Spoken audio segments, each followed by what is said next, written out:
45.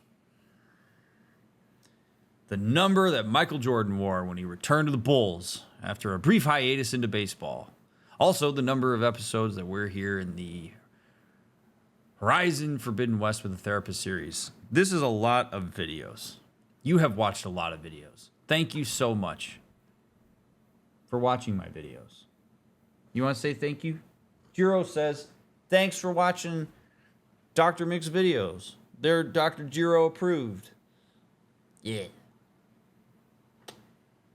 Close your eyes if the playthroughs are awesome.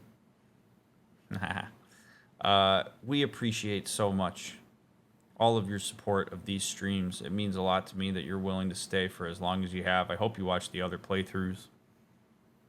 This little guy is going to be along for a lot of them after this one. But y'all are fabulous, and the fact that you care about my thoughts on something that maybe you've seen a million times before is very cool. Leave a like, leave a comment, follow the links in the description. Those of you that financially support the stream, thank you for making it possible for me to buy cat food for this little guy. No, you guys are great. So let's assemble the justice team, huh? Uh-oh. We're gonna have to do one thing real quick because we've got massive audio delay. So let me fix this. We back.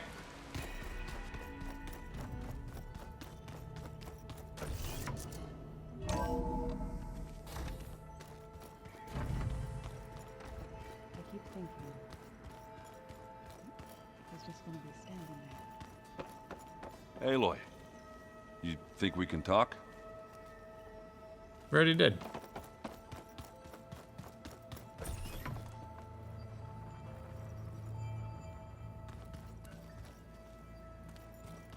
Assemble your companions.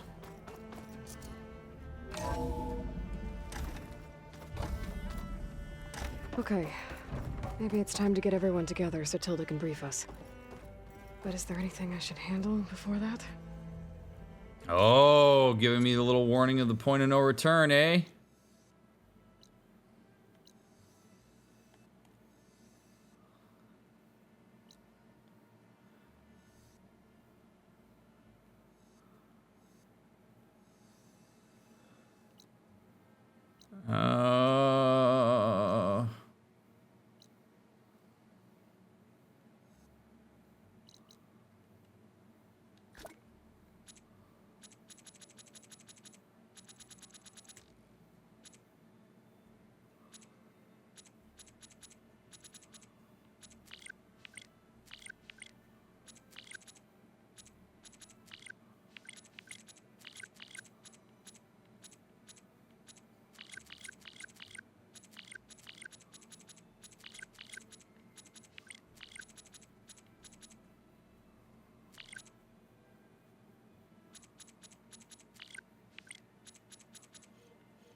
Just want to make sure.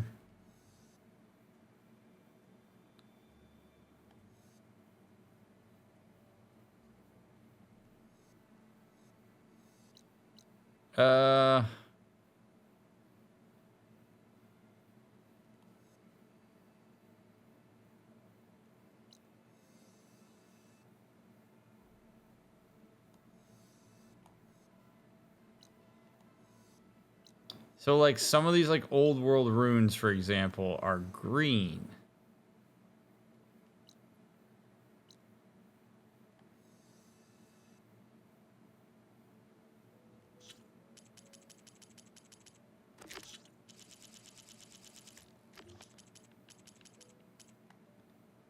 Oh, man. Oh, man.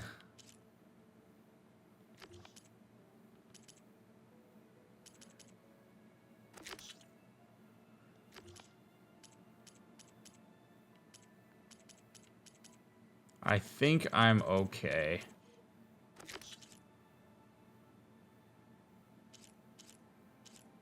See, like we're missing two drones.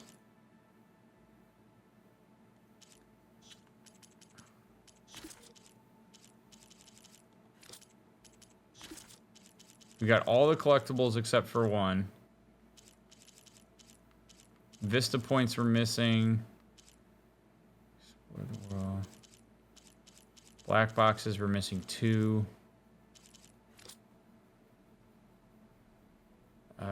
Alright. I am gonna go... Okay.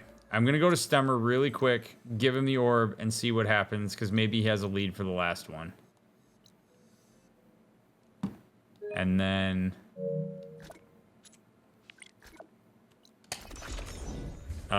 we'll go back. I'm okay with not 100%ing this. So, like, I'm not trying to 100% the game. I do want to do, like, kind of as much as I can within the natural flow of the game. But I'm not trying to... Not trying to 100% things. What is this? What's going on here? Is that Boom Boom? What if we Oh, buried Boomer. them in the sand? Boom traps. But then we might blow up everyone, not just the machines. What are you two working on? Red! We're making boom plans. Ah, we struck a deal with Abaddon when we got back. Turns out this place is gonna need some security for all those machines out there. And when he heard how Boomer's invention helped you take down the Vanishing Dread, we convinced him we were right for the job. Now we just gotta figure out how we're gonna keep the machines away without blowing everyone sky high. Not everyone. The flying ones are already in the sky. Sounds like you both have a lot of work ahead of you. And a place to call home. Home of the Boomworks. Yeah, we're gonna have to work on that name. I can't believe I was that afraid to come out here. So beautiful. I like them. I'm glad we came back here just so we could follow up with them. Glad to see they've occupied themselves.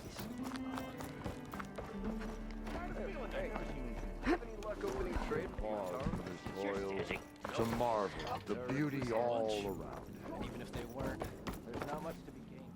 Good to see you again, Aloy. You know, all these lanterns floating about are like a guiding light to our little oasis. Glad we left them on. Any luck finding more ornaments? Yes, sir. Here you go. So, what can I do for you?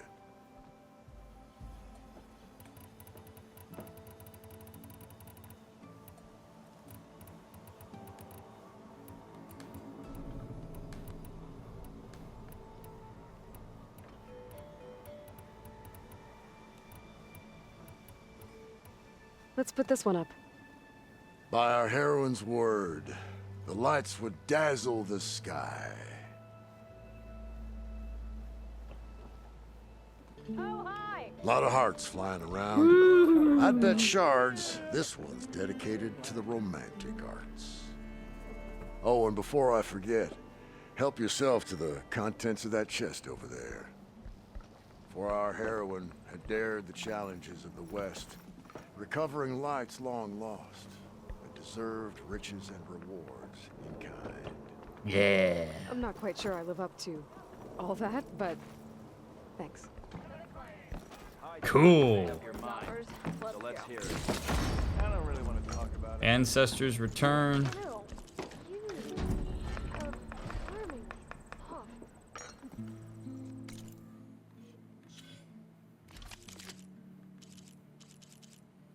This elite weapon is claimed by Tanakh for a group of outlanders that requires finesse and accuracy to make the most out of its incredible power. So this is one of those, like...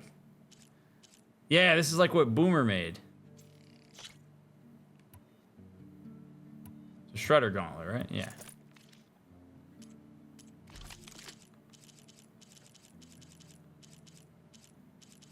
Hell yeah.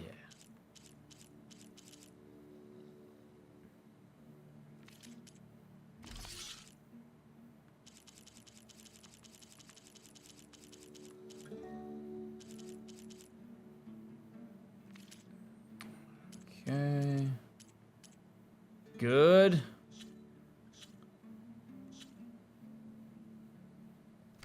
Hands for a man. Buddy, I was gonna say I haven't seen him not control in some time.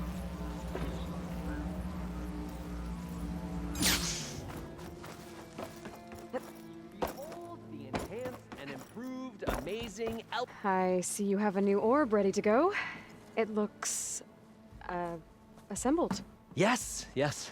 As promised. It's a veteran of numerous test flights by yours truly. All successes. No interruptions in the air. No issues at all? How did you do it? A complete top-to-bottom reimagining of the orb with an eye toward the ultimate in comfort and reliable air travel. And a stronger tether. 2 this time, you know, in case one breaks. Nice. Smart. And safe. Peace of mind is included with every ascent and descent. I guarantee. Or What do else you say? what?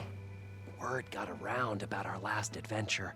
Having you go up with me again would, you know, encourage the more skittish in the crowd.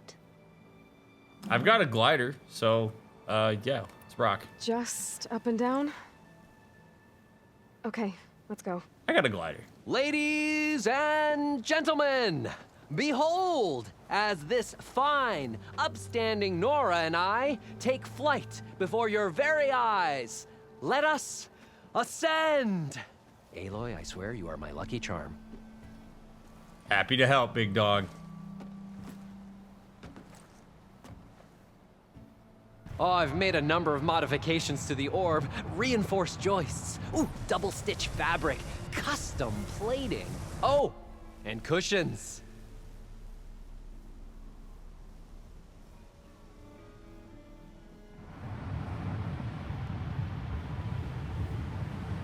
Great gears, Aloy. The world beneath us.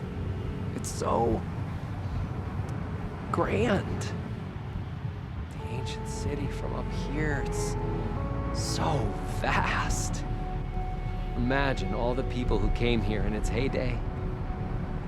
You know, it occurs to me I should have written a manual for flying this contraption.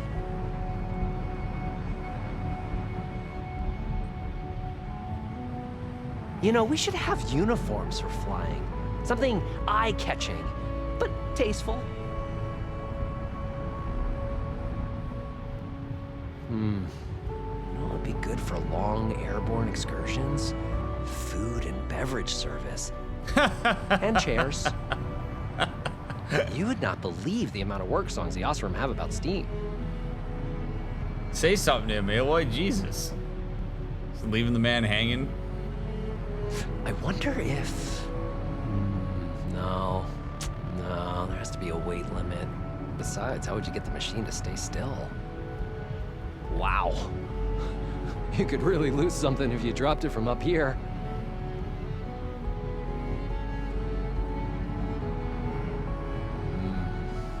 Thirsty. So, how many kegs could this orb hold? Dude, we're just going up, up, up. This orb could revolutionize parcel delivery, faster communications with overnight shipments. No animals, though. Oh, I could turn this into an airborne hoteling. Ah, wait, no. What a the plumbing dreamer. issue? Huh. Years of Osram medical theory were wrong. I made it into the air and my lungs didn't collapse. I wish my granddad could have seen this. It's so awkward that Aloy's just standing here listening to him say random things. This version of the orb is so much better than the prototype. Not even a whiff of burnt hair. I don't know if the Tenakth would be interested in an orb or just want to blow it up. We should steer clear of them. Oh, you know who would love this? The Karja, huh? They could get so much closer to the sun this way. Hey, have you ever been to the Frozen Wilds? Yes.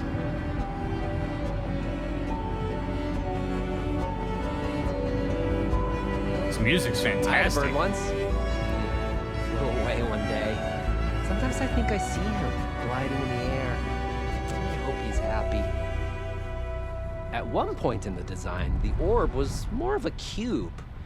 Yeah, I don't know what I was thinking either. This is such a long piece you of know what rope. would be a real spectacle? orb races. Yeah, around pylons of fire. All things considered, I'm a lucky man. I'm doing what I love. Not everyone gets to do that. Truth. Yeah, if we can get more embers, the night sky is going to be the best show in the world. The man can talk. I've been talking since we launched. Done now. Promise. Just let me know when you'd like me to take over.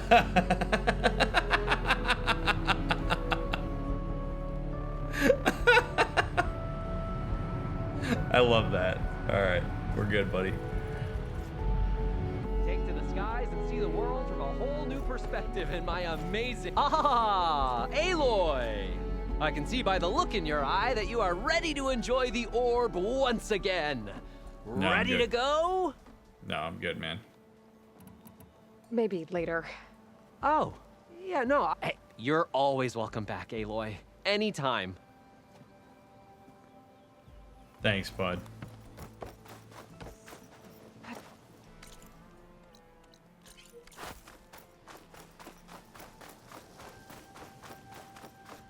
Reminds me of the squirrel in God of War. Seriously, like, that was so much dialogue.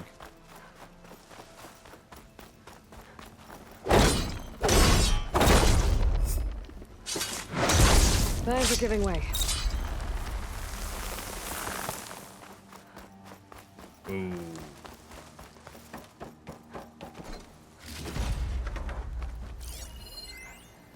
Hollow Show Month.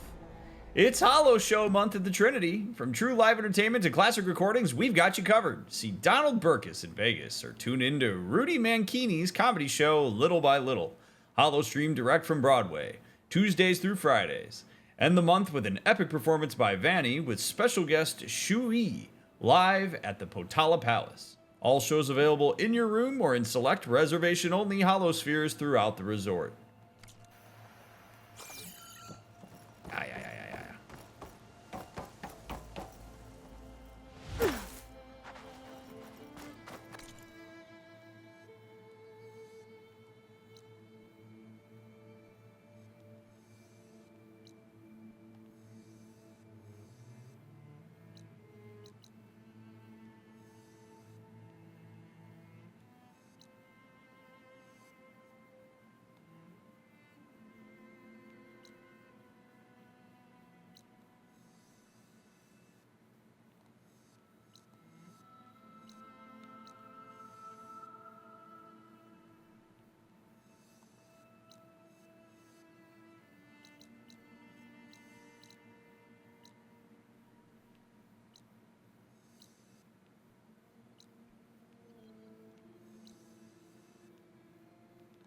All right.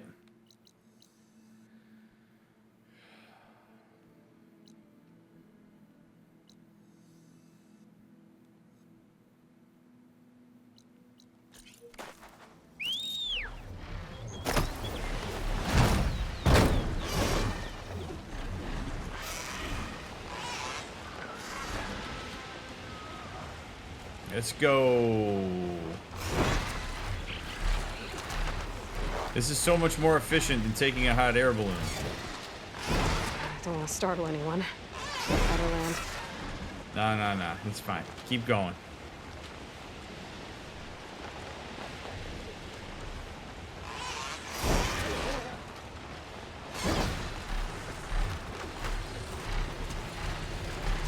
I bet this is gonna be a big nothing burger. After we get to this question mark, I'm going to the base.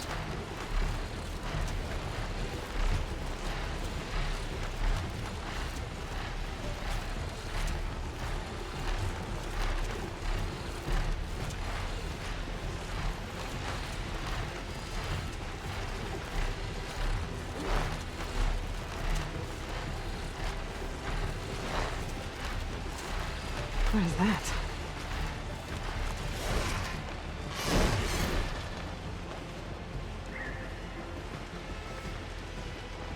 What is what?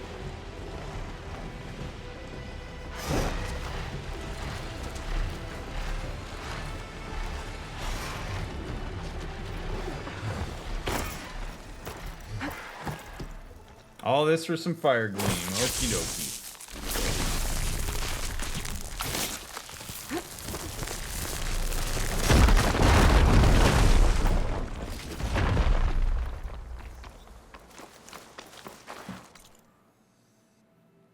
Lame. See, that's why I don't explore all these.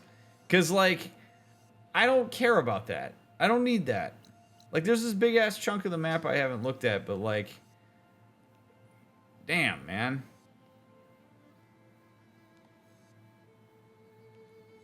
Like, it's like for some fire gleam and I'll watch. Meh.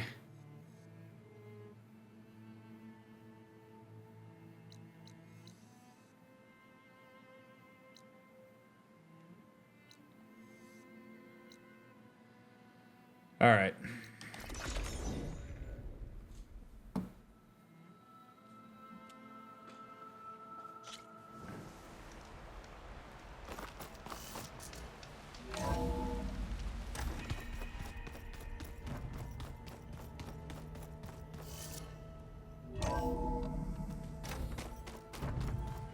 I keep thinking Aloy, he's just gonna be standing you there. think we can talk? Aloy, you're here.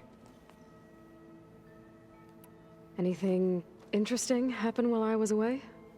Aaron told us how you tracked down the Oseram supplying Regala with machines. In fact, he's quite adamant about relating the tale at least twice a day.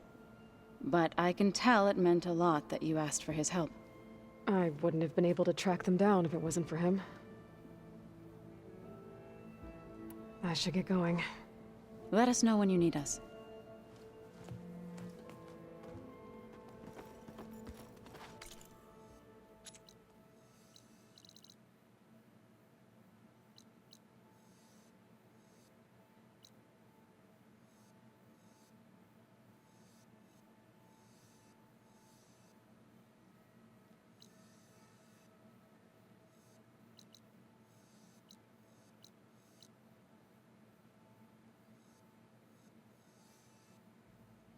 Oh, damn.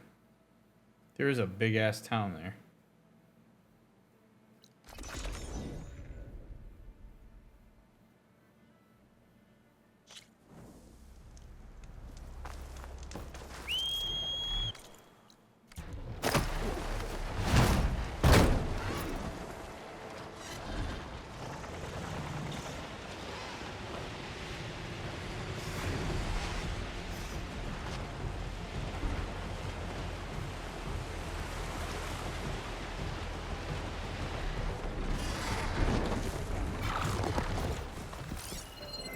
Bad guys? No. You have earned a place here. Our strength is your strength.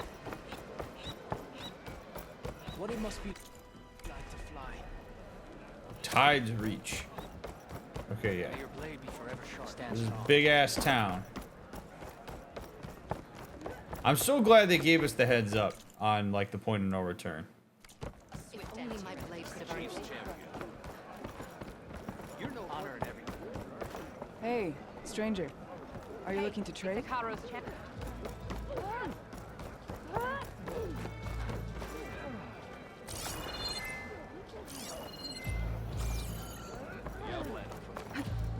I have to do something! I can't just lie here! Maybe it's for the best. No! Stop saying that. What's going on here? You're her. The one from the embassy. Please, you have to go after my father. He's going to get himself killed in the stand of the Sentinels. The forest beyond the village. Everyone else seems to have forgotten that we don't abandon our own. Phaneara? If you're gonna drag the Outlander into this, at least tell her the whole story. Goroka gave her that stab wound. It was an accident. How did your father accidentally stab you? For a while now, he's been sneaking out of the village to hunt alone in the stand. Sometimes he's gone for days. So this time, I followed him to his hunting camp. Tried to convince him to come home. Words led to fists. And somewhere in the middle of it all, his knife. He was already gone when I fell. You would have bled to death had I not come looking for you. It doesn't make any sense. The way he looked at me. It was like I was a stranger. Perhaps it's time to recognize... He's fine! He has to be. Oh boy. I can't make any promises, but I'll find him if I can. At least to see if he's all right. Where's his hunting camp? Southeast of here. Thank you. Glad that's settled. Now you need to rest. All right, I have my suspicions about where that's going.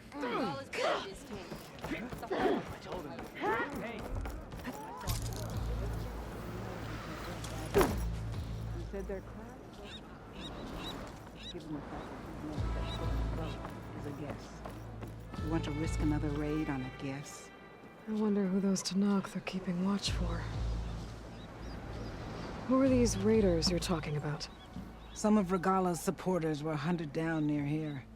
Most fought to the death, but one group had other ideas. They escaped pursuit and raided Tide's Reach. They were last seen out to sea to the west. The raiders escaped out to sea? We think that's why they raided the settlement. They built a flat boat. Bits of wood tied together. Raft? I wouldn't want to go to sea on one, but it seems that was the raiders' plan. Slaughter our sleeping guards, steal supplies, and sail straight west. Oh Are boy. you worried they might come back?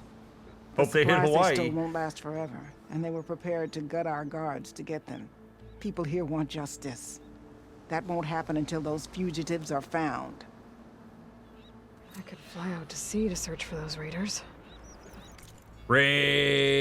Raiders. Wow. Yeah. Let's go. Yeah, they'll probably get to Tahiti. Yeah. I think one of them's name was Arthur and Dutch. No, Hoagie McIntosh. Guy named Hoagie McIntosh was here, and they made a raft and talking about mangoes. You just gotta have faith, Arthur.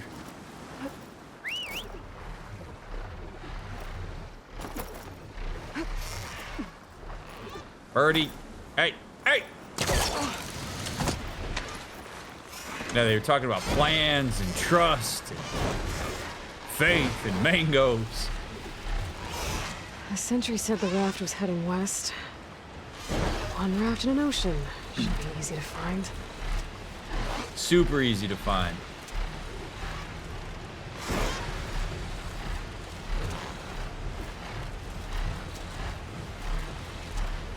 God, dude, look how much of the... Like, it's crazy that San Francisco's that far buried and that there's, like, ocean.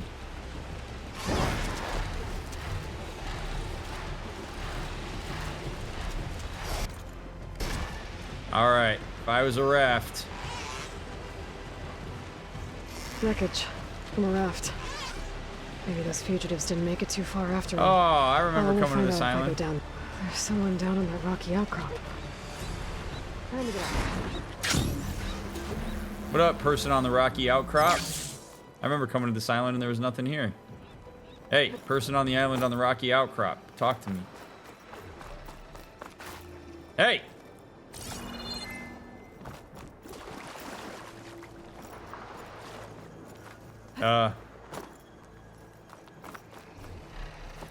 Is it my bird?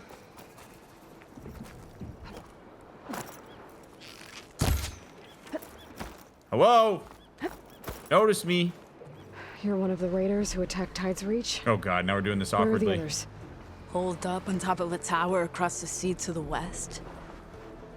Where I left them. I thought that they were true Tanakh, but they're murderers, not soldiers. The Tanakh that Tide's Reach think you should all face justice. Then they should come and get me themselves. If you want justice, then find the others. Leave me here to face the sea. My last battle. Why did you abandon the other raiders? They abandoned the cause. They seek carnage, not honor. You think the attack on Tide's Reach was honorable? I wanted to face the guards in battle, but the others murdered them in their sleep. I don't know if I've bitched about this in this game, but I know I've bitched about it in other games. Game design, I absolutely despise when you have to hit triangle 1,000 times to get everything from a character. Just give me, say, continue or something. I cannot stand it. I can only imagine the amount of shit that I have walked away from in this playthrough because I didn't hit triangle enough. The rebellion is over, you know. So you say. I say there will always be those who want the Tanakh to be true to themselves. Leave me. You'll find the others on a tower if you keep going to the west. Find your justice there. Alright, see you.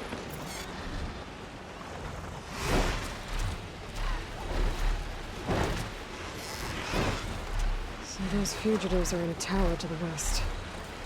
If they're close to landfall, they could be a threat to the Quen. I better take care of them.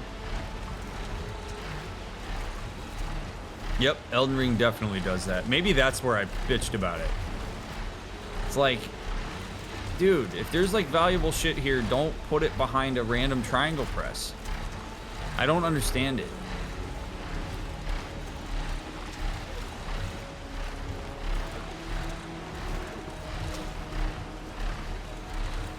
Oh well.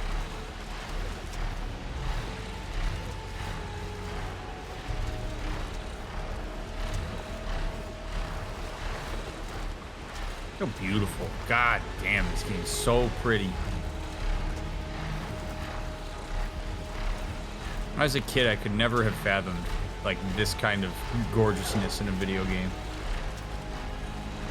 Better dismount, stretch my legs. No. We go around. Those fugitives must be on top of one of those buildings.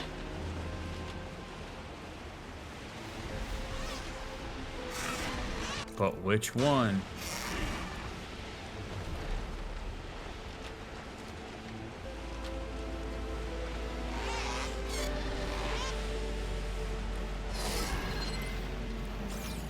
There. Someone's lit a fire.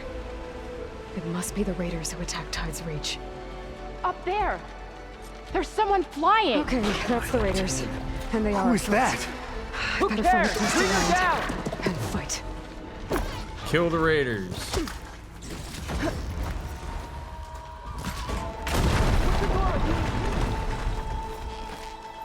Should have called them the 49ers, am I right? Whoa! The hell?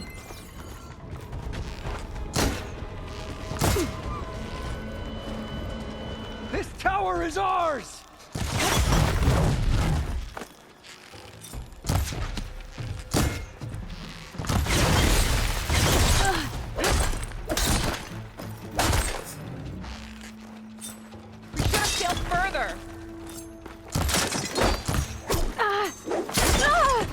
Oh boy, if I fall out of this tower, that's gonna be El Succo.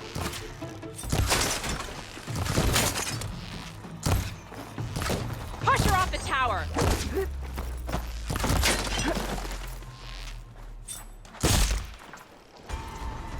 That's the last of them. Those raiders won't be attacking Tide's Reach again. Or anyone else. That's it? Okay. Well, let's go do the other one, because, Oh! Oh, that's Fire Gleam. I thought that was a black box. Let's go do this one. We should have sailed further. Yeah. We fly into Honolulu on a Sunwing. Where this Outlander walks, honor follows. Damn right.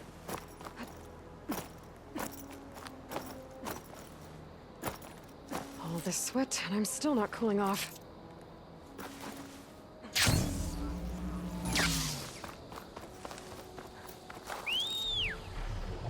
Thank you.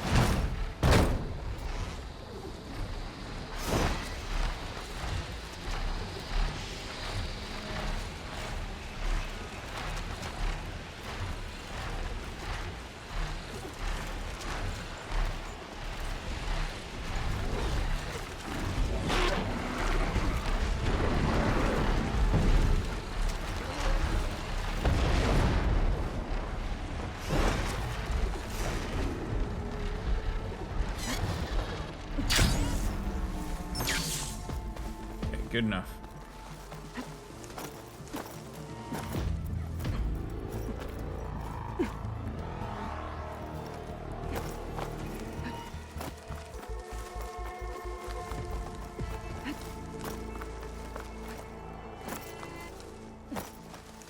Vanera said her father's hunting camp should be near here. Ooh, coming in hot. The hunting camp. This must be where Vanera confronted her father. I might be able to pick up his trail with my focus.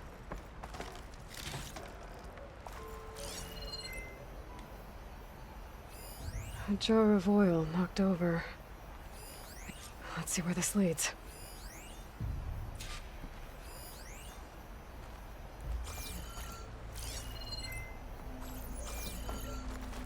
All right.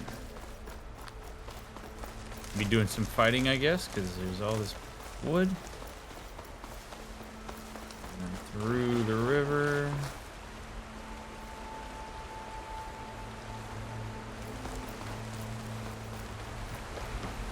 Careful with the back seating and spoilers and it's fine. If I miss a chest, I don't really care. A claw strider. And a lot of traps. Die, you piece of scrap. That must be Goroka. I better help him. An outlander. Well, let's see what you've got. Thanks for the assist, Huntress. Come. Let's speak. Let's speak. Yes, indeed. What's up, bud?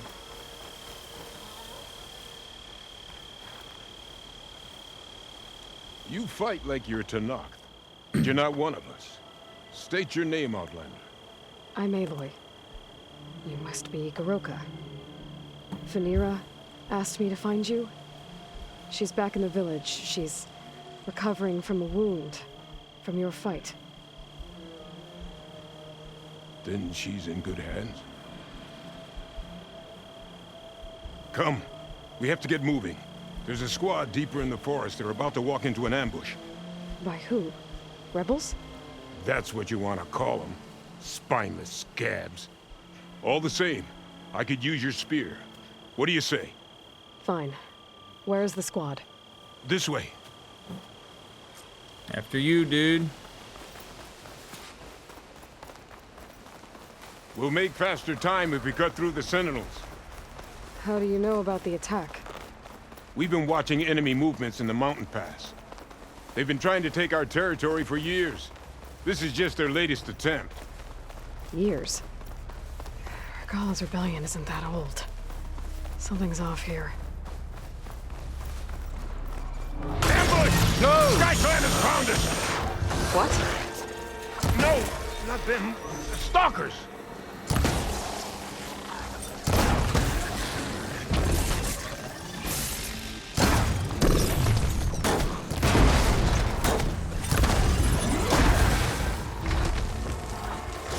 I was so sure they... Never mind.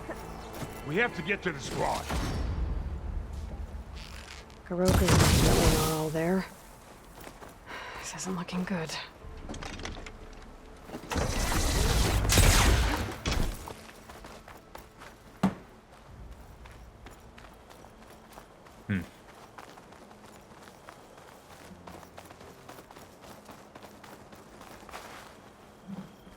I mean, they alluded to the fact that he might have dementia or something when we were listening to...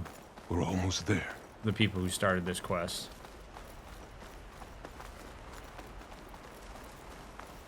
I'm not J gonna... Squad, we're... What? No! An old memorial for fallen soldiers. I think we're a lot more than too late. This makes no sense. Goroka. Who are you, Outlander? How do you know my name? I'm Aloy. Phaneera asked me to find you. I'm guessing you don't remember what happened. I went away again, didn't I? Why are we here? You told me there was a squad that was about to be attacked. This is where it happened, isn't it? A long time ago. Yes, my squad. The Sky Clan ambushed us, slaughtered them all. It would have been 30 years ago now. Phaneera thinks you've been sneaking off into the forest to hunt. But you've been coming back here. There's no easy way to say this, Goroka. Correct. There's not. But before Aloy says it, I'm gonna... boy, oh boy.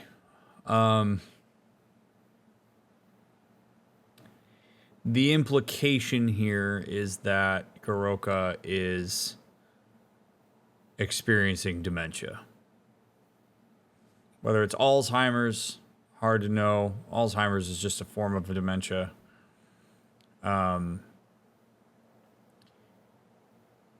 Dementia is brutal. It sucks for the person who's experiencing it, for sure. It is arguably even worse for the people around. For those who don't know exactly how dementia works, it's essentially a degenerative brain disease. Like your brain, this is such a harsh word to use, but it's really the best representation that I can think of, which is essentially that your brain rots from the inside out. Like if you look at scans of people's brains who have dementia and Alzheimer's versus people who don't, it's brutal. It looks like your brain is hollowed out, like somebody went in with a spoon and just started scraping out the inside of it. And unfortunately, one of the first indications that people have of dementia is their short-term memory goes out the window. Long-term memory is filed in a different part of the brain. Long-term memory can get touched by dementia and Alzheimer's for sure, but short-term memory absolutely gets touched by it, and it can lead to some very frustrating interactions, particularly as the disease progresses, where people who are around it will essentially say they watched their loved one die while their body was still around. Like really by the end of the dementia or Alzheimer's, which really is the end of life because we don't have a cure for these things at the time of filming this, they're a husk. You're like a shell of yourself, to a point that you don't remember people from that you've had a massive amount of history with. People who go through dementia in particular, Alzheimer's can be a bit more extreme, go through a period of time where they're aware that it's happening. So you have this sometimes horrible realization that your mind is going and there's nothing you can do about it, and you're not always aware of when it happens. And that can be very scary. It can be depressing. It can be all sorts of things. It's to have the awareness of it is really rough. And it sounds like Goroka has a bit of an awareness of it because he said, "Did I go away again?" So he's at a point in the dementia where he knows that he's experiencing issues with the dementia, but when he's going through it, he is not cognizant of the fact that he is dealing with the manifestation of the dementia.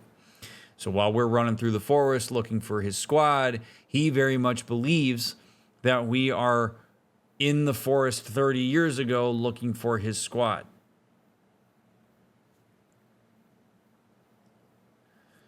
Until you have a realization like this that pulls you into the present day. Now, he still possesses enough cognitive awareness to see like the grave site and go, oh shit, and then like put 2 and 2 together and like logistically find his way back to the fact that this was 30 years ago and that what he was just pursuing isn't actually real.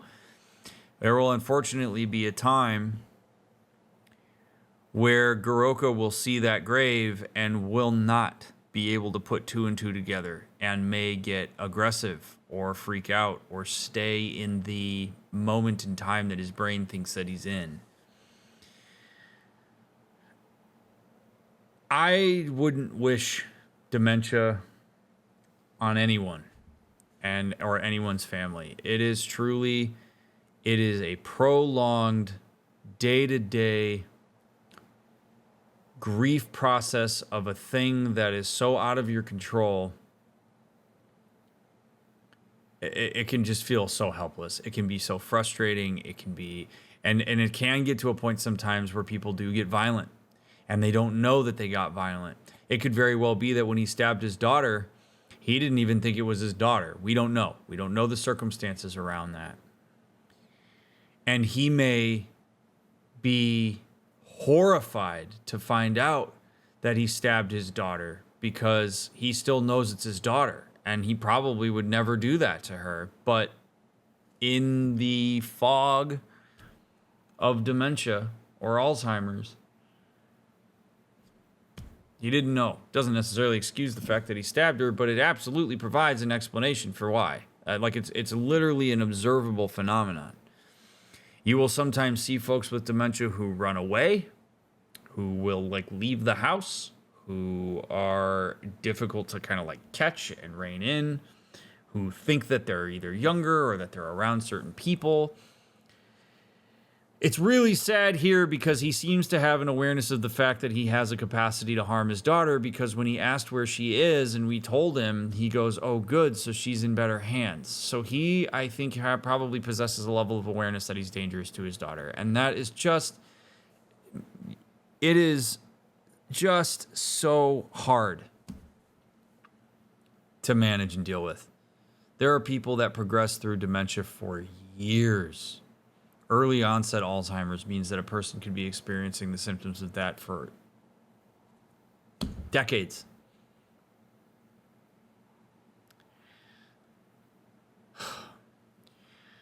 Which brings me to the answer to the question that you just asked, Studi, which is, should you tell people with dementia that they have dementia?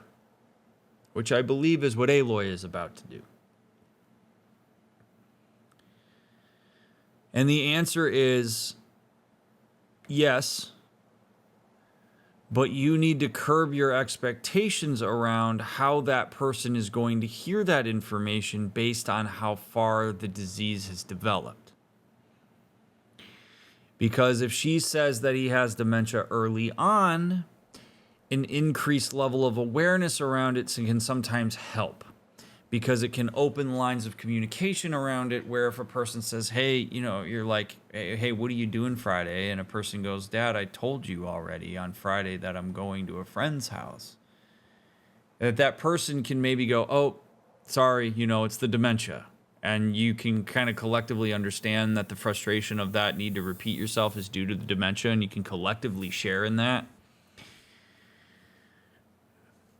Once you get to a certain point of the way that it develops, telling a person that they have dementia is not going to really do anything, because they either aren't going to understand what that means, or they aren't going to have the cognitive capacity due to the deterioration of their brain to really process what that means to have dementia. My mom, Dr. Mick's mom, worked in a assisted living facility for many, many, many years. And she worked with a lot of post-stroke victims. She's an occupational therapy assistant, but she also worked with a lot of people who had dementia and Alzheimer's. And my mom used to say that the people with dementia who knew they had dementia were often far more miserable than the people with Alzheimer's who had no idea. You can take solace, as weird as it is to say sometimes, in the fact that when a person gets really far down the line, they don't know what's happening. They aren't aware of it. And there's they sort of live in their own world. And a lot of times people wonder, is that person suffering? And they may be. They may not even be able to articulate whether they are, but there's also a chance that they aren't suffering in the way in which we might think, which would be to know that they have some. It's like when you have, like, if you have cancer and you know you have cancer and you know you have stage 4 cancer, that in and of itself could be an awful experience to know that you have cancer. Alzheimer's, if you don't know you have it, is a miserable experience for everybody else, but you yourself are not necessarily going to experience the stress of the knowledge of the fact that you have Alzheimer's. You might experience the stress of worrying about your squad mates because you think they're still alive because you think it's 30 years ago, so the stressors are different. It's very complicated stuff, man. And part of the reason that Alzheimer's and dementia is very hard to really understand is because the brain is not super well understood. Like, the brain is such a ridiculously complex organ that when we see certain diseases with it, it's very hard for us to track and anticipate and figure out certain cures for, because it just, literal synapses in your brain are being destroyed by the degenerative nature of the disease. So I don't think it's a bad thing that Aloy's about to tell him that she thinks, hey, you might have, like, I mean, her saying you might have dementia is a bit tricky. I mean, you might say, like, it seems like you're struggling with some memory stuff here, to see what his level of awareness is around it. But this is an impossible situation, man. It is the amount of hopelessness that people experience when they're around folks with because it's like you have this human body in front of you that has a name, that has a history, that has, this whole lived experience that in a lot of ways you can't get access to anymore. Like, you're literally grieving the death of a person while they're around. Really, really, really hard.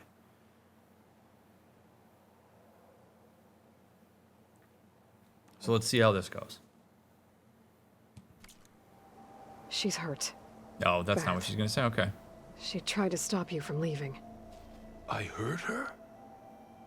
But I would never. No. Oh. Correct. Oh, God. Okay, so those of you that watched the Zero Dawn playthrough, you will remember very early on we had a conversation with a guy who was not really, like, in touch with reality. He kind of had, like, a psychotic break. That's not what this is, but we had a conversation at that point in time about something I'm going to share here, which is that when you have a person who is engaged in a different reality, potentially due to either a disease or to some sort of, like, severe mental illness,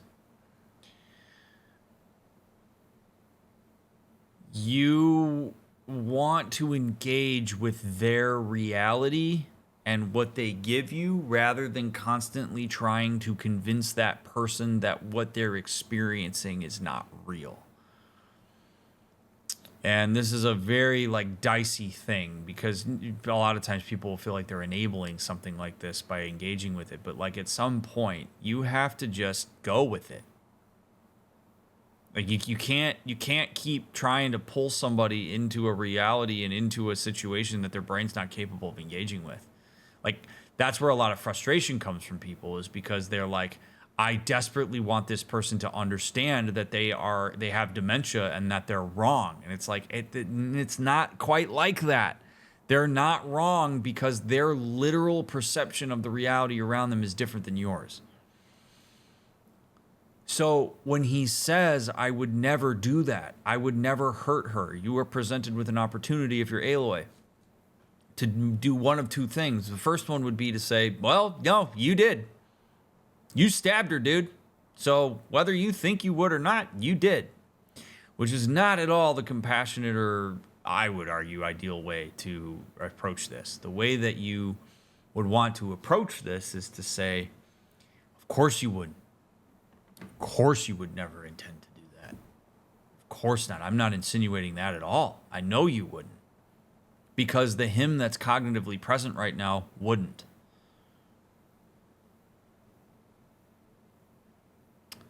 So you want to meet him there.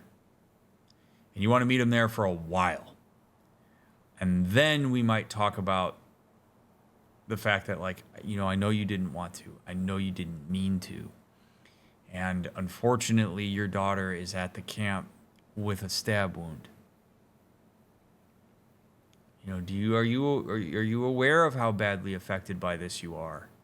That must be scary to hear that you did something. Just think about that for a second.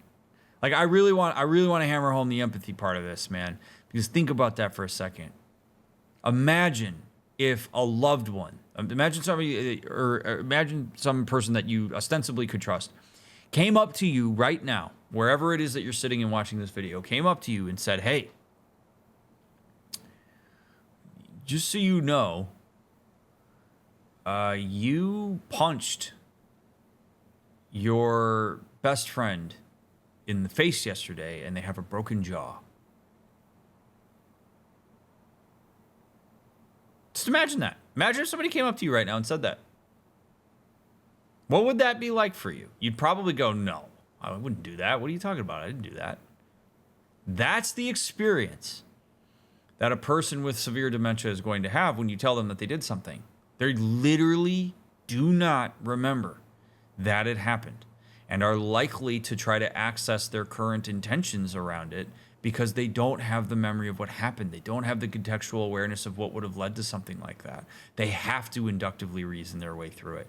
In a lot of ways, when you're dealing with somebody who has dementia, we're talking about reverse development to an extent, where we're going back to concrete operations. We're going back to a lack of ability to hold things symbolically in your mind.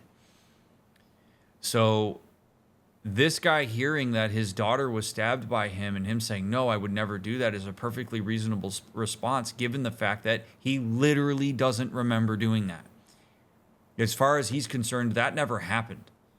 In the same way that if somebody walked into your room right now and said you punched your best friend in the face yesterday, you would say, "I did. What are you talking about? No, I didn't. I would never do that. I love them." And then imagine that happens multiple times a day. And then only gets worse. It's brutal. So that's why you got to be present with that person's reaction to it. Like, yeah, that's scary, right? I know. It must be horrible to hear that. I know you would never mean to do that. Like, you got to get warm and empathic real fast. Everything is a fog. I feel like I've been wandering through it, lost, my blade unfamiliar in my hand. And when it finally clears, I can't remember what I was doing or why. I'm always just alone in the forest.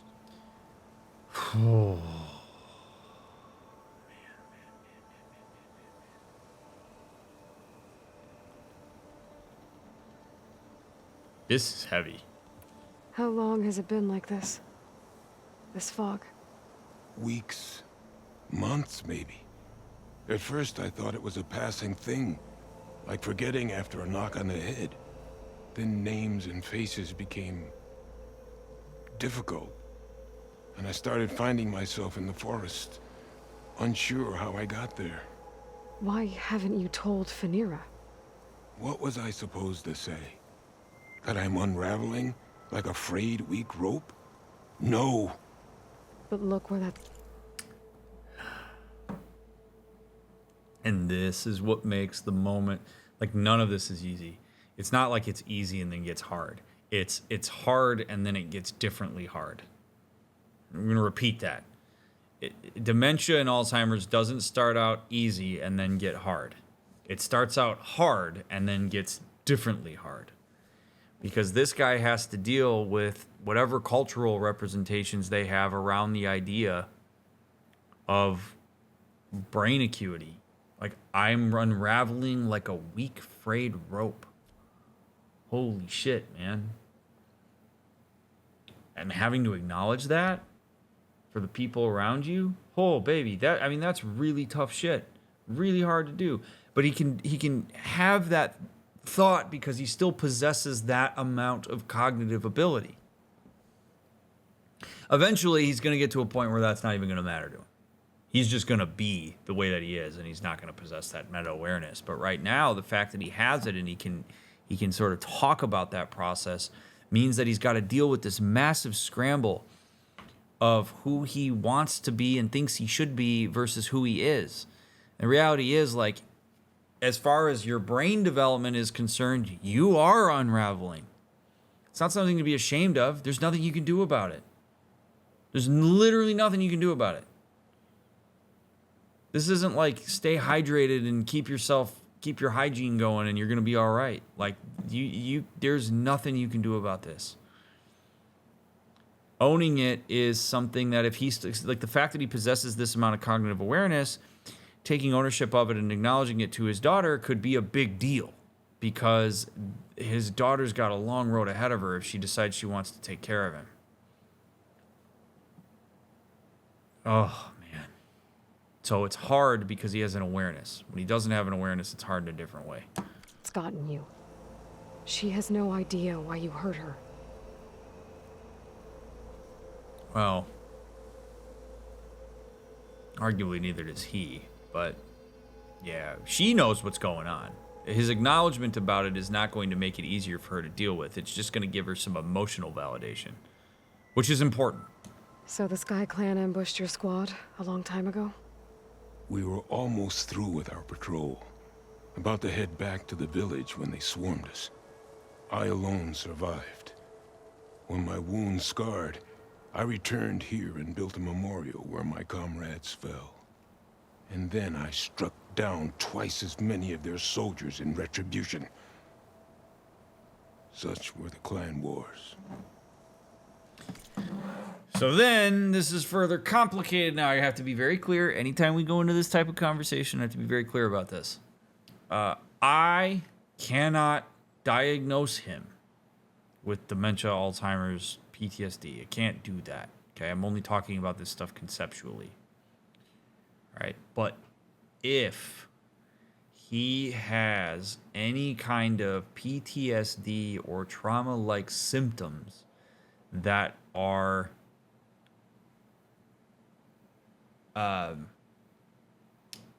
still present because of his prior experiences,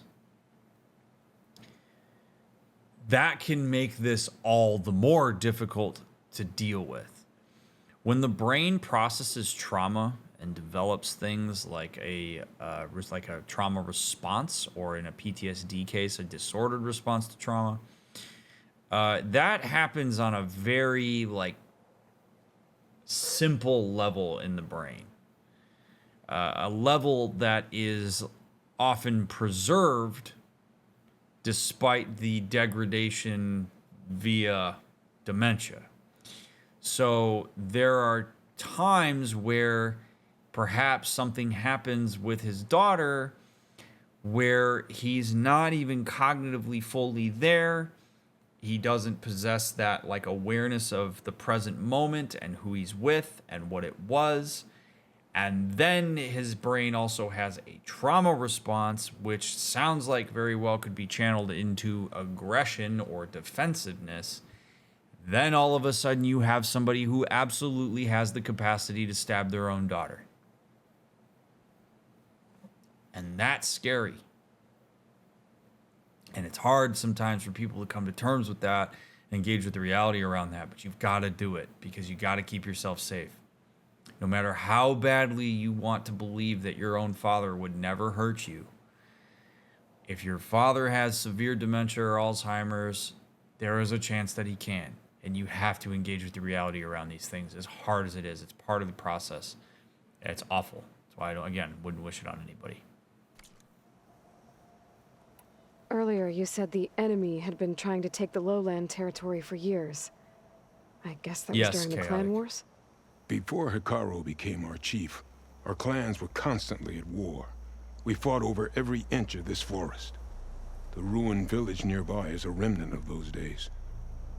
No matter how many soldiers fell, there was always another vendetta to pursue. They say that's why the wood of the Sentinels runs red. For the generations of blood spilled. We should head back to the village. Wait.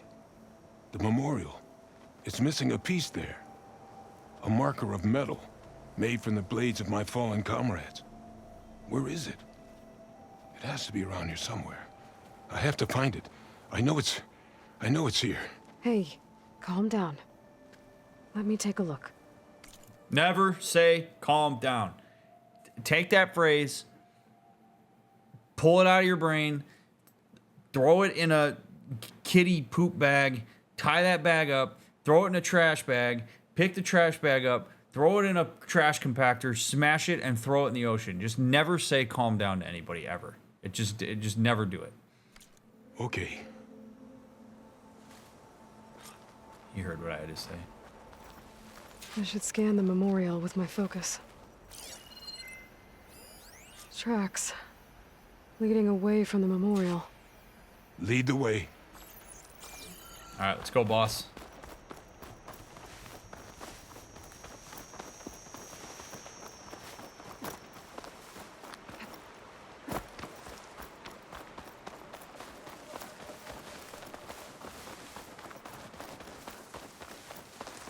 Clamberjaws.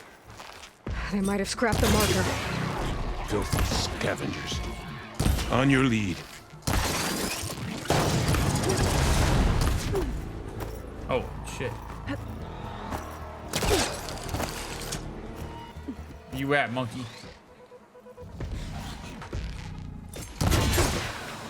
What a shot. More clamberjaws.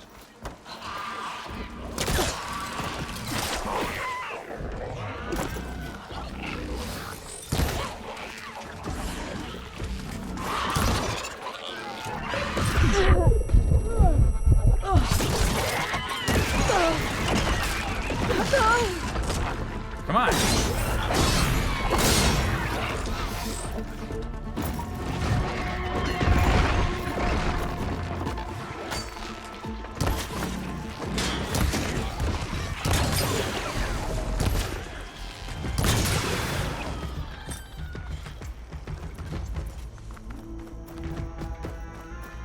Where's that other monkey at?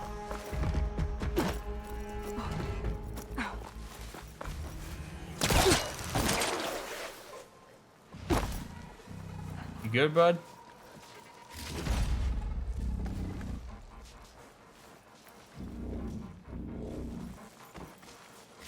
Machines are closing in. Where are they?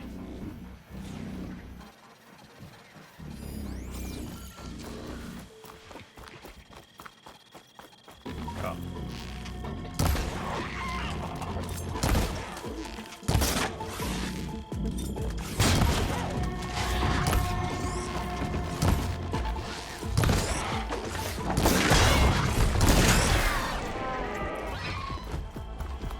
Victory! Now to find the marker. Might be in one of the Clamberjaw scrap piles. I'll stand watch in case more machines show up.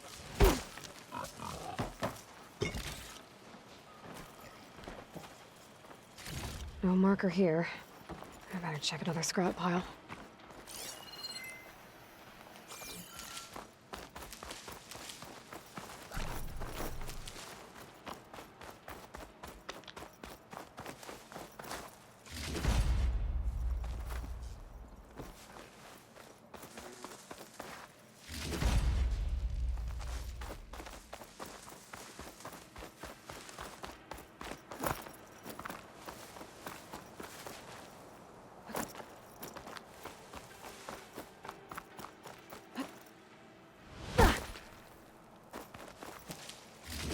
Got the marker. Now to give this back to Garoka.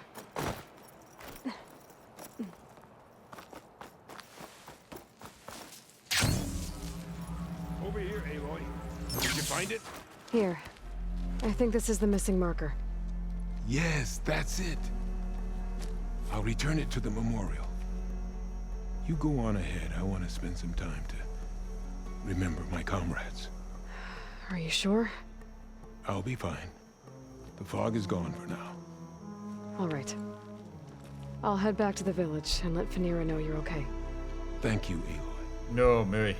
Boy. That's it. Oh, man.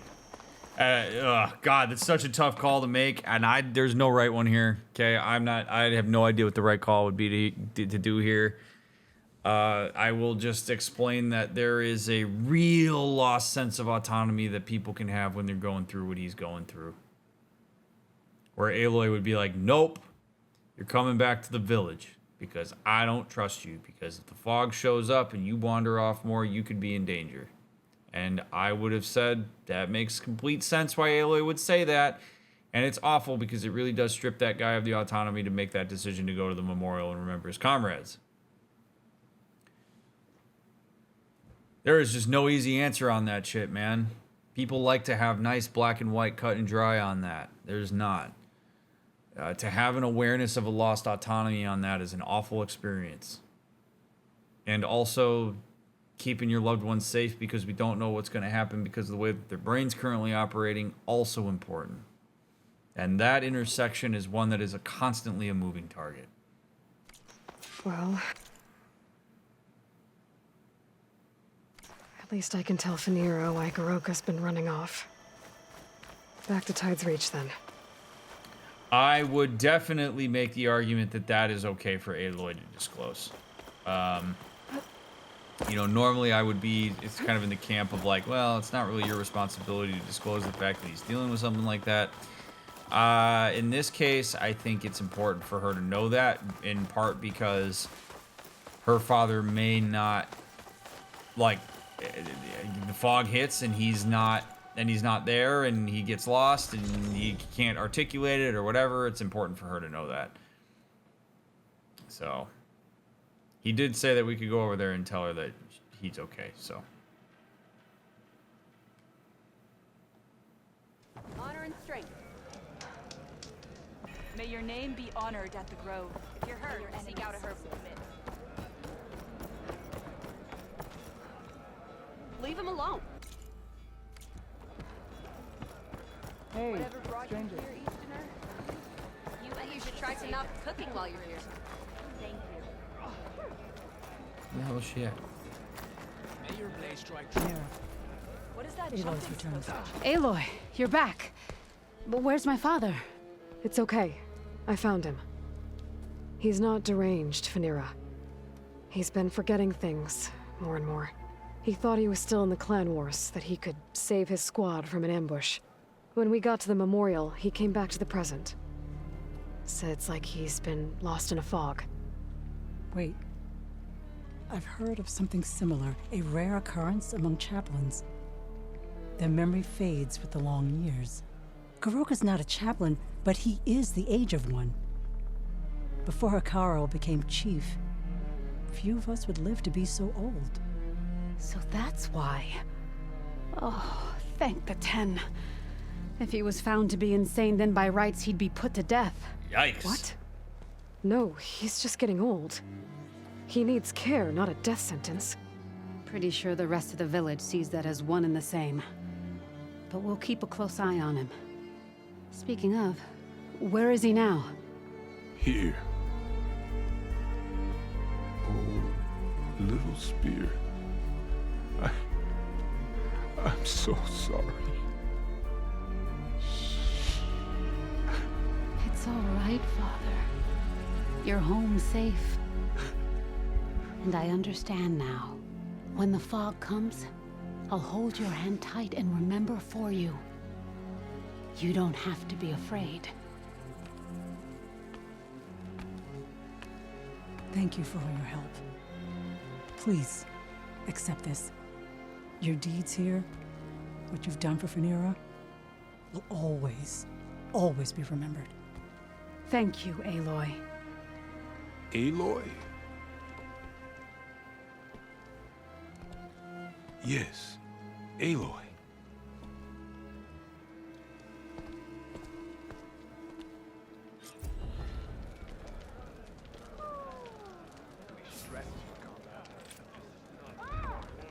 Damn. Wow. seek out the wisdom Well of done, the Gorilla. That is a piece of representation that I can't even think of it. I can't think of another game that has it.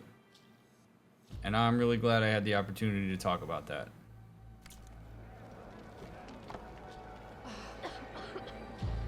Wow. Good stuff. Mayor, make way for Hikaru's champion. Only drawn blades can end this rebellion. Regala's blade is right. To anybody who's watching this who might have a loved one who is experiencing dementia to whatever degree, the most generic but important piece of advice that I can give you is way easier said than done, but is to depersonalize it. It's not about you. In a lot of ways, it's not even about them. It's about a literal disease that is cutting their brain down. And the more that you can remember that and find the pieces of that person amidst that process and appreciate the moments where they are more present and available, the better off you're going to be. But it's a grief process. There are going to be times where you get frustrated. There's going to be times where you're scared. There's going to be times where you're sad. All of that matters. All of that's okay. You should attend to every single bit of that. Depersonalize it.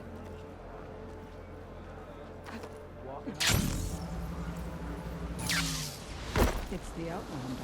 And never be afraid to seek care if it's something that's available to you and that you can afford. You're not shipping them off.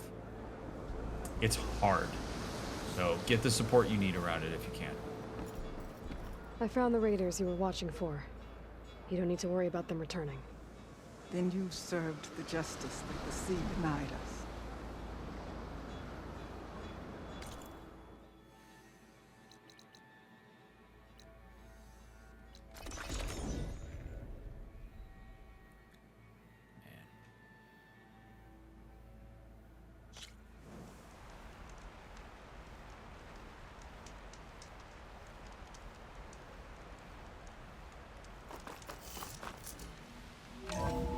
YouTube, thanks for watching. Really appreciate y'all. Twitch, thanks for being here while I'm live doing this. I hope that my thoughts are meaningful in some way. Amazing to me how often video games like this can provide so many cool educational opportunities. So I am grateful that you trust me to bring that information to you.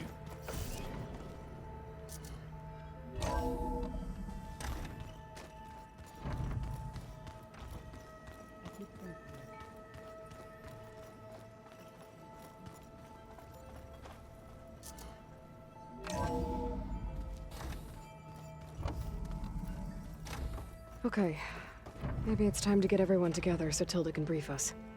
But is there anything I should handle before that?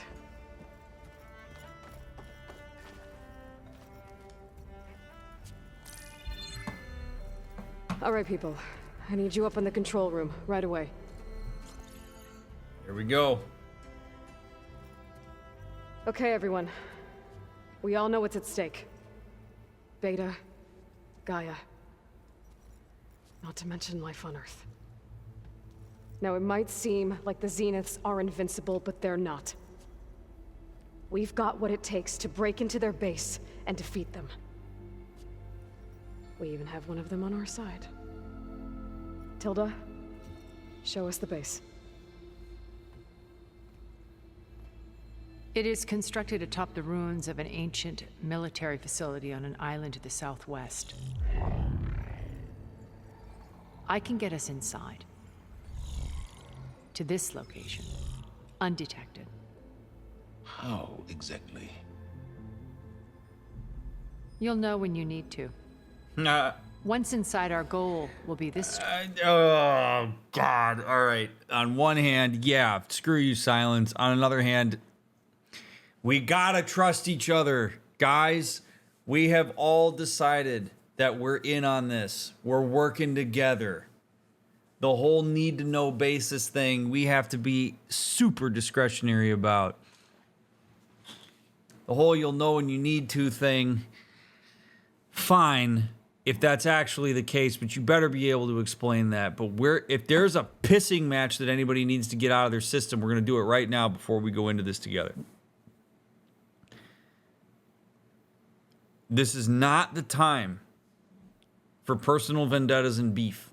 And if you're Aloy here, you probably should say, if anybody needs to get some shit out of their system, get it out of your system right now, because we all need to be on the same page with the same information, operating in complete unison, because the entire fate of the Earth is dependent on the fact that all of us trust each other and are working together.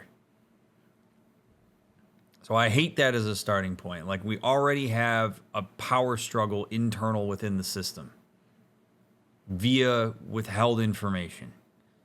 Like, I don't like Silence much more than anybody else, but not a great way to address that. She made that about, like, a power move between her and him. She didn't make the... She could have said something like, that information is very complicated for me to explain. Here's a bit of the information on it. Just trust me on the rest. I'll explain anything else that I need to explain as it comes up. That's a much better way to do it. It's more collaborative. The whole, like, you'll know when you need to. That's a shot across the bow. It's a power play. You got to intercept that shit if you're Aloy and be like, cut the shit. If he doesn't need the information, tell him why. If he doesn't need the information, then swallow your goddamn pride and get in on this. Let's go. We're working together. If you can't tell, I have a very short fuse for people who do shit like that. Structure. The launch tower. Gaia and Beta are being held at the top. But along the way, we will face overwhelming resistance. Most importantly from Gerard, Eric, and the others. But also... Once I take away their shields, we should be able to deal with them. But it will be easier to deploy the device if someone else is carrying it. I'll need a strong back. Carry stuff? Yeah, I can do that. Even if your device works, there will still be Spectre drones, scores of them. If only we had an army to fight them. Easy, bud. I've got that under control. You'll know when you need to. All right. We'll meet up again just before we go in. Where's the best place to rendezvous? Ugh. On the coast, just across from the island. Once there, I'll show you the way. I get it. Silence is annoying, but we brought him along. We gotta have him. We could sit around and try to develop this shit ourselves if we don't want Silence help, but we're bringing Silence along. Tell him. So frustrating. Okay. I'll let you know when I arrive at the rendezvous point. And then you can join me. In the meantime, do whatever you need to prepare. Understood?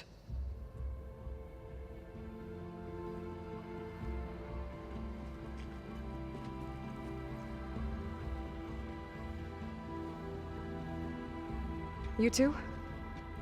A minute?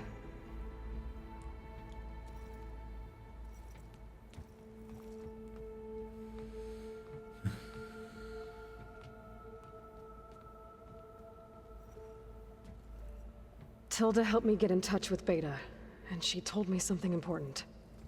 There's an installation inside the base. It's called a regulator. Here. Once we're inside, I need you two to split off from everyone else and destroy it. So you'll have to bring explosives. This will help stop the drones. Everything depends on it. You with me? After that, I want you to find a way to infiltrate the Zenith network. How? Go over all the data that Beta left behind. She knew how to do it, I'm sure of that. All right. But why? What am I trying to do?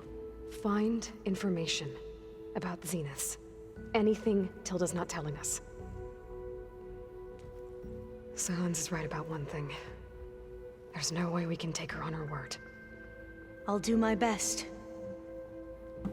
Keep her safe, okay? On my life.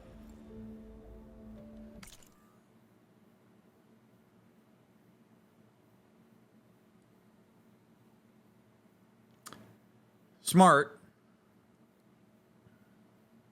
Not a good look the way she went about it. Should have let everybody disperse and then go get them instead of pulling them aside in front of Tilda, because now it's very obvious that Aloy is pulling two people aside that she kind of trusts, probably giving them information that potentially is information obviously she doesn't want the rest of the group to hear, because she would have just had them do this thing and say all this in front of the group. So not a good way to handle this process-wise, but the idea behind what she's doing is smart.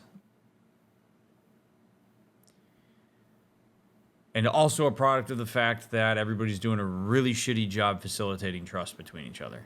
You know, this stuff wouldn't be necessary if we had more time to get to know each other and hear more about motive and all this stuff. Like, but whatever.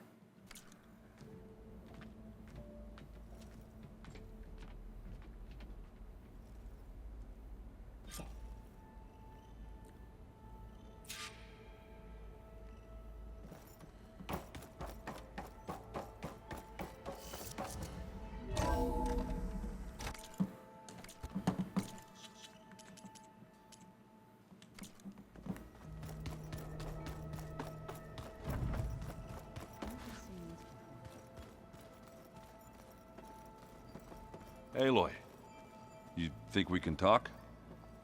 I think we can. Aloy, aren't we meeting at the beach near the Zenith base? We are. I just wanted to check in on everyone first. We're finally doing this. Never thought I'd be off on a mission to take down a bunch of immortals from the stars. I can hear the drinking songs already. Oh, before I forget. Here. Something to commemorate our mission. We did good together. Yeah, we did.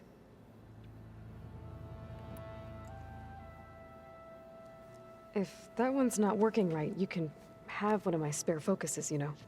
Yeah, little bugger's got some personality, that's all.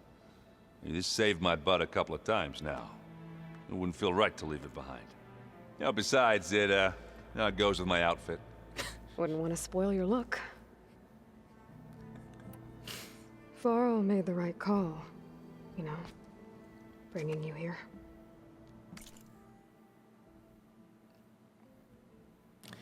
Good way to say you were wrong, but we'll take it. She has a hard time saying when she's wrong. Giving credit to Varl where credit's due, solid.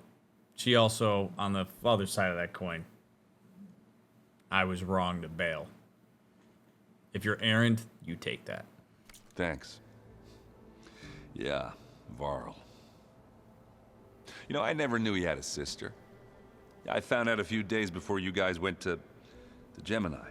I was, well, to be honest, I was terrified I'd screw up the mission somehow.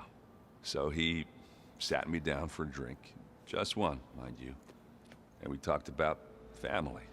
Vala, Ursa, loss and revenge. How you helped us. You know, we never did get that drink you promised back in the Embrace. And you never told me exactly how your sister escaped the Mad Sun King. I guess we never got round to it. World ending and all. No time like the present, though. If you're up for it. Yeah, let's do it. You think it's time for us to finally have that drink? Yeah. I mean, yeah, of course.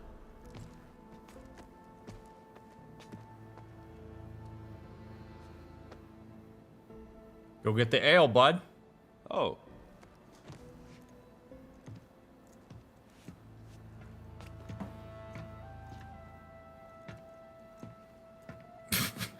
You think I was gonna go get it? So, how did Ursa escape Mad Sun King Jiran's palace? Well, first she had to survive the Sun Ring. See, during the war, the Karja threw a prisoner a day in there. And, you know, for what? To die as sacrifices, fighting machines in a pit. Thinking somehow that was gonna appease all the other deranged machines in the world? Ha! And when it was Ursa's turn, the Karja thought she'd go down if they threw a big machine at her. Oh, but she didn't. And she defeated all of them. Even got some of Jiran's kestrels for good measure. And the mad Sun King was impressed, I guess. Thought it'd be funny to have her run around his palace as a servant. He enjoyed humiliating her that way. I remember you telling me something about that. That's how she met Avad. He helped her escape. Yeah, but what no Karja scroll will ever tell you is how the young prince snuck Ursa out of the palace.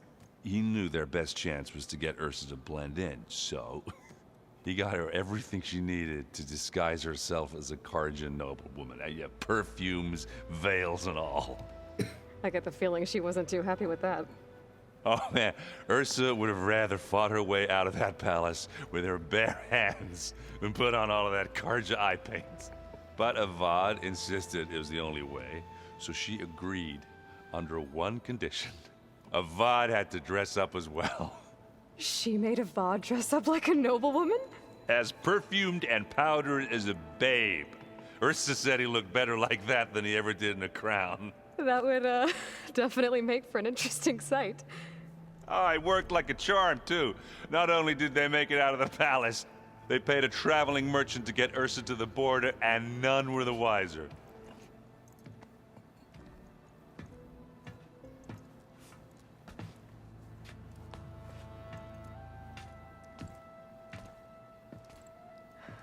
You were right. That was a story best told over a drink. All good stories are. Let's go bowling. No, that was nice. That was cool. I like that they were able to have that moment. They've come a long way, man. Come a long way. I guess I should get going. I'll see you at the rendezvous point, with my hammer ready. I wouldn't have it any other way.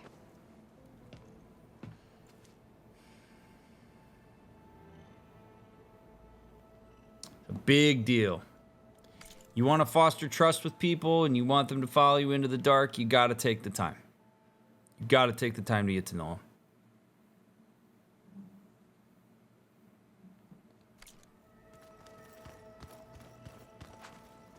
You do shit that's meaningful like that, even if it's not your cup of tea or lager or ale. I hope everybody's ready for this. Fighting the Zeniths isn't going to be easy. Aloy, nothing you do ever is. At least, now you don't have to do it alone. Thanks. Everyone here, training, working together. If it weren't for Varl, none of it would have happened. You know, there was this one night, right before Varl left with you to go to Gemini. He realized I was having trouble sleeping. I was nervous about the mission. To be honest, I think we both were. So, he asked me to join him in Gaia's dome. He brought up this hologram of Earth that you two found back in the Zenith launch facility. We sat there, just looking at it. I thought about how Plainsong was just a speck on that great sphere. How every corner of it must be teeming with life. And any fears I had about our mission were gone. I miss him terribly. I know.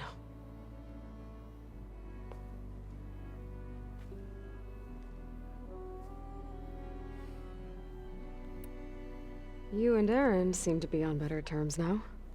He may have terrible taste in music, but he did apologize for mocking my tribe. And that ale he keeps raving about isn't half bad. I still plan on beating that stubborn face of his to break our sparring stalemate. Try not to hurt him too bad. I should go. I'll let you know when I'm ready to head to the base. Before you do, there is one favor I would ask of you. What is it? You placed this focus in my care, and gave me the highest calling an Utaru has ever known. If I should fall in battle, I'd like you to be the one to bury my seed pouch. Whoa. For the both of us. So, make sure you stay alive to do so. Let's just try to all come back home. Okay? But say you will. Say you will. That is a wow, what a gesture. I got goosebumps when she asked that. I didn't see that coming. That's huge. What an enormous recognition of relationship and trust. You know, Aloy kind of doing the whole like, no, we'll just live, okay? I mean, that's very much the whole like she thinks that everybody can just get shit done if they just put their mind to it. But that is about more than just a recognition that there's a chance she might die. That is a recognition of their relationship. It's one of those things where if you get out of your own head for a second and you look at the context around Zoe making that kind of request, you would realize that that is so much more about her like reverence for you and her acknowledgement of all that you've been through and the intimacy that's there. And to ask me to bury her seed pouch should the time come is like the ultimate concrete realization of that. And so if you're Aloy, it's so important not to just like kind of scoff and diminish it and play it off and say, no, I want you to live. Of course we want to live. Zoe's not saying she wants to die. Of course the objective here is for every single one of us to come back. But you look at Zoe in the eye and you go, I am honored by that. And it would be my honor to do that. I don't want that to happen. But if it does, absolutely I will. And then that gives Zoe the recognition she deserves in that exchange. Rather than kind of walking away having to make an inference about, well, you know, Aloy's just kind of awkward with shit like that, but she probably will. Like, you don't want her to walk away with that. Lean into the chance to have some intimacy here, Aloy. It's very hard for her to do that when stuff's on the line and in general, but like these are the small moments that people kind of run away from. And like if Zoe does die, it's one of those things where like Aloy is going to look back on it and be like, you know, damn it, she never got a clear answer from me on that. You know, be nice to future you and your relationships to people and take a second to acknowledge them and validate them and give them the credit they deserve. It makes a big difference in your interpersonal relationships. That was a huge ask.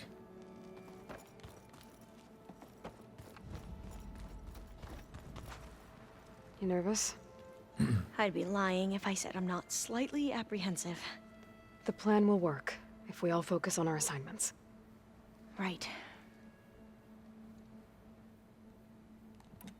The rest of us should be enough of a distraction to the Zeniths for you to hack into their network undetected. But you'll have to be quick, in case they do. What exactly do you expect me to find, Aloy? I don't know. The truth, if we're lucky. Once all this is over, will you go back across the ocean? I don't know.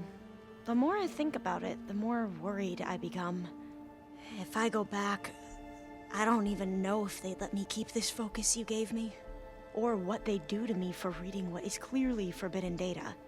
Even if I somehow were allowed to carry on my duties as a diviner, would I be willing to let the truths I've learned about the ancestors be buried away by the Board of Overseers? Would I dare challenge them and risk my family's safety? Or losing Federa? Who is Federa? Who's this Federa you mentioned? She is another diviner. One of our best. We used to be rivals at the academy. I hated her guts. And it was so hot. Apparently there's a fine line between hate and love. We became very close, and then I was assigned to the expedition. She promised she'd wait for me, no matter how long it took. Well, that was smart of her. She won't do any better. Oh. I don't know about that. Oh. I love it. Oh, I love it. I want you to know I'm glad you're with us, Alva. Whatever happens, I'm grateful that the legacy brought us together. I never thought I'd get to actually meet an ancestor. Come on, do I look that old? I was talking about Tilda. Katala will protect you inside the Zenith base. I'm not afraid. I know Katala will fulfill his duty, as will I. If we die doing so, at least it'll be alongside a friend. I'd rather you both stay alive, if you don't mind. We'll try and keep that in mind. I need to get going. It's okay to talk about death. It's okay. Just because you talk about death doesn't mean it's gonna happen. The reason people are so skittish about death half the time is because everybody just doesn't talk about it. Like, death is a possible reality here. It's a possible reality for all of us at any given point in time.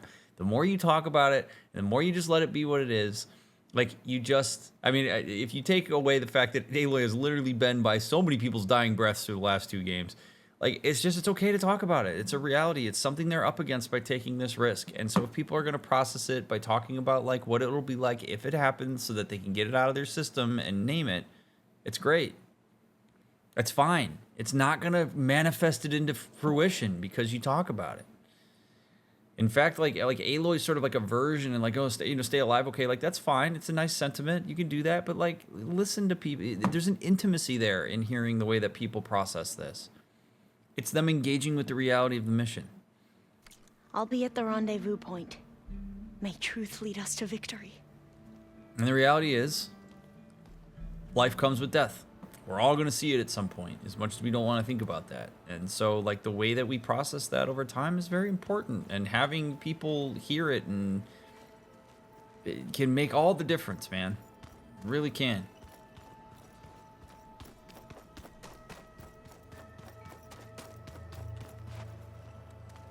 So, how are we feeling about the mission?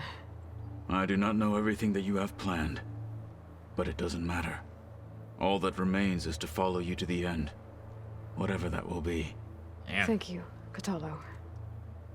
I'm glad all this brought us together. You brought us together, and I am grateful too. What a G. And by the way, I was hoping now would be a good time to go back to the Tremortusk site and test my new arm before we leave on our mission. Right. I'll let you know when I can make my way there. Thank you. Already did that. Now that training time is over, Oh God, is Kotallo experiencing what's on your mind? The Bulwark, the Kulrut, and how we need another miracle if we're to survive the Zenith base. I'll try not to let you down. I know you will not. We didn't really get to talk about what happened at Gemini. There was nothing more to say. If he were to Noct, Varl's bravery would have earned him sacred burial at the Grove, among the most distinguished of our tribe's warriors. His deeds were worthy of the 10. When the fight is done, I will have the Inkers etch his memory on my skin. Wow. So that it may live on. I'm sure he'd be honored. Wow. That's cool. Did Aaron tell you we found the people who gave Regala's rebels the power to override machines? He told me of the battle. I suggested he etch this victory on his fighting arm with one of our Inkers. Is he going to do it? He didn't say no. Cool. Look at him I'll see you soon, expanding then. his horizons. It will be my honor. Kotallo's a badass, man. The dude is just straight up baller. There you are. Yep, that's me. That's a me. Would you like to continue our chat? It's always so... no, that's all for now. I should be going. I'll be making final preparations.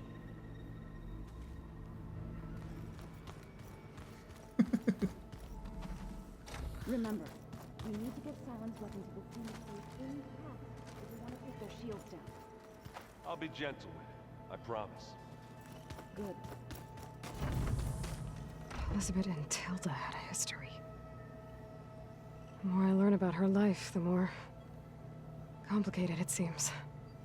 I guess she saw something good in Tilda. I don't know what exactly, but seems like it was enough. For a while, at least.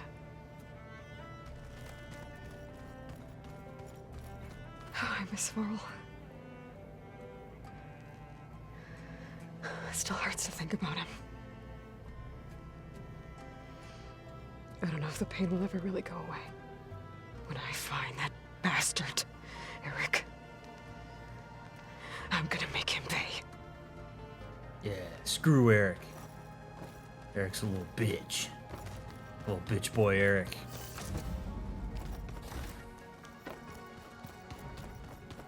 Just you wait, Varl. We're taking those space slugs down. Yeah. Hey, what's up, bud? Did you need something? Something else? Nope. I'll be going. As you wish. I do indeed. Indeed. I got one more person to rendezvous with.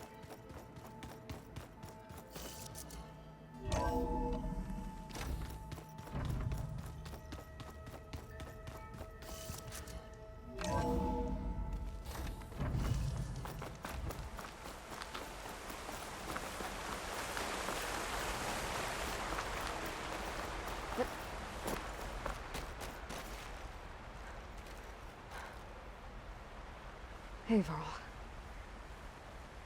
It's almost time to sneak into the Zenith base. Rescue Beta and Gaia. I don't know how it's gonna go. I really wish you could be there.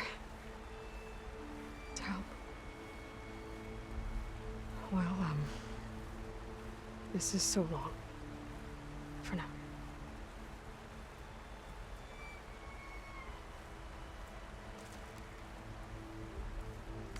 And to the rendezvous point we shall go in episode 46. Thank you so much, friends, for making it through part 45.